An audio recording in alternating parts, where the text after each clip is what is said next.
જોડાયા છે તેમની સાથે વાતચીત કરીને સમજવાની કોશિશ કરીશું કે આખરે વાઇબ્રન્ટ ગુજરાતથી ગુજરાતને કેટલો ફાયદો થતો હશે। સૌથી પહેલા તો મીનુભાઈ આપનું સ્વાગત છે વીટીવી પર।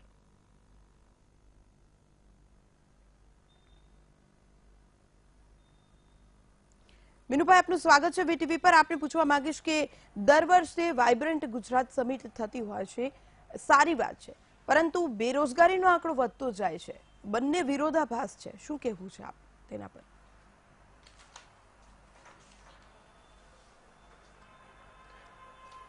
વાઇબ્રન્ટ ગુજરાત જ્યારે નરેન્દ્રભાઈ મોદી ગુજરાતના મુખ્યમંત્રી હતા ત્યારે 2003 થી લઈ અને 2000 ને આજે 19માં આપણે છે તો આટલા વર્ષોથી સતત એવરી ઓલ્ટરનેટ યર વાઇબ્રન્ટ ગુજરાતની સમિટ થાય છે। જો હું તમને થોડીક આંકડાકીય વાત કરું તો 2017 મારી પાસે 2017ના આંકડા મારી પાસે છે કે એમઓયુ જ્યારે સાઇન થયા ત્યારે આશરે 25,000ની આસપાસ એમઓયુ સાઇન થયા હતા। 33,000 માણસોનું પાર્ટિસિપેશન હતું અને 10 કન્ટ્રીઝ એ લોકોએ પોતાનું પ્રતિનિધિત્વ વાઇબ્રન્ટ ગુજરાતમાં કરેલું હતું। તો જ્યારે તમે એમઓયુની વાત કરતા હો ત્યારે એ જોવું બહુ જ અનિવાર્ય થઈ પડે છે કે એમઓયુમાં કયા પ્રકારના સેગમેન્ટ્સને કવર કરવામાં આવ્યા છે।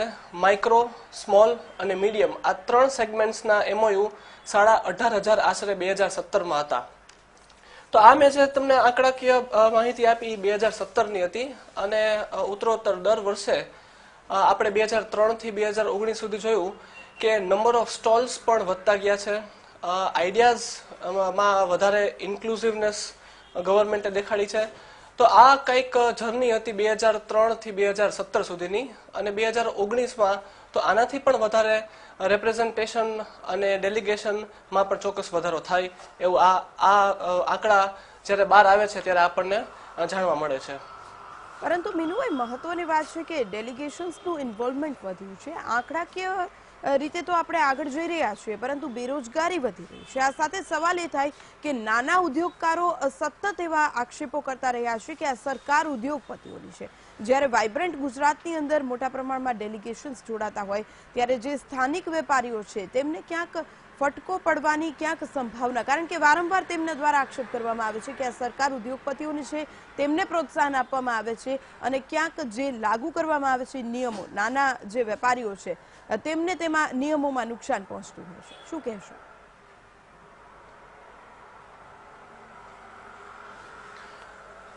બિલકુલ રીનાબેન, આપની વાત સાચી છે।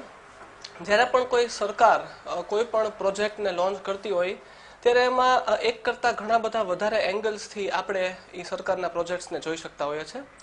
હમણાં જ્યારે સ્ટેચ્યુ ઓફ યુનિટીની વાત હતી તો એક વર્ગના માણસો એવું માનતા હતા કે જે 2400 કરોડ જ્યારે સ્ટેચ્યુ ઓફ યુનિટી માટે સરકારે જ્યારે ઇન્વેસ્ટ કર્યા છે તો કેમ એ 2400 કરોડને કોઈ બીજા સેગમેન્ટ માટે કે બીજા છેવાડાના વર્ગ માટે તમે યુટિલાઇઝ ન કરી શકો।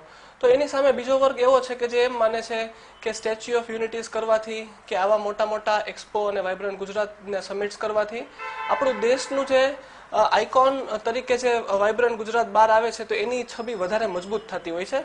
એટલે કોઈ પણ સરકાર જ્યારે કાંઈ પણ વસ્તુ કરે તો એમાં પ્રોસ ને કોન્સ હોવાના છે।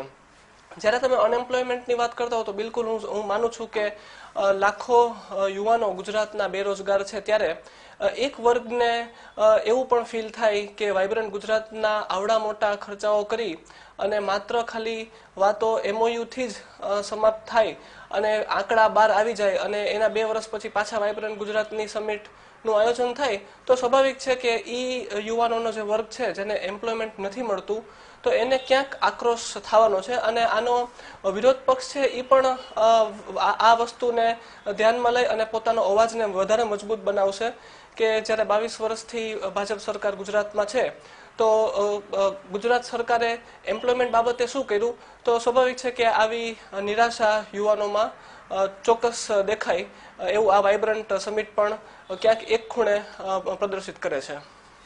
બિલકુલ મીનુભાઈ, જે રીતે આપે કહ્યું કે વાઇબ્રન્ટ સમિટ હોવા છતાં ક્યાંક બેરોજગારીનું પ્રમાણ વધી રહ્યું છે, મોટા ઉદ્યોગકારોને ફાયદો થઈ રહ્યો છે, પરંતુ નાના ઉદ્યોગકારોને પણ ફાયદો થાય તેવા કઈ રીતે વાઇબ્રન્ટ ગુજરાત થકી પ્રયાસો હાથ ધરી શકાય?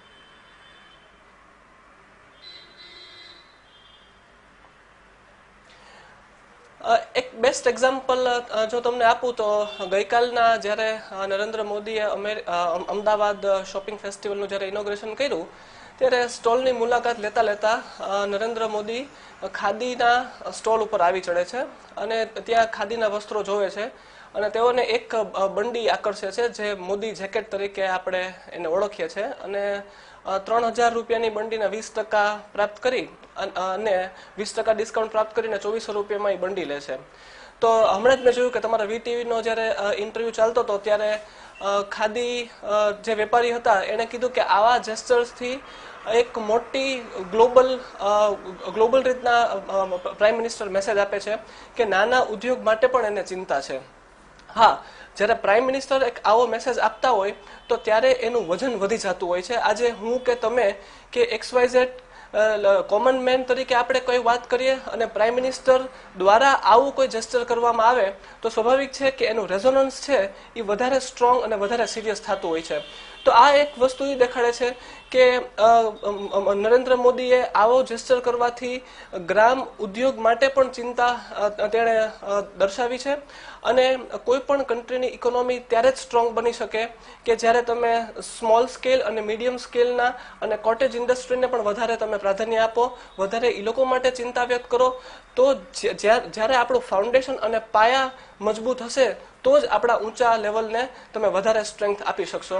તો ગઈકાલનું જે આ મોદી સાહેબનું જે જેસ્ચર છે એ ખરેખર એપ્રિસિએશનને પાત્ર છે અને આને હિસાબે ચોક્કસ ગ્રામ ઉદ્યોગ અને ખાસ કરીને ખાદીને પણ વધારે પીઠબળ મળશે.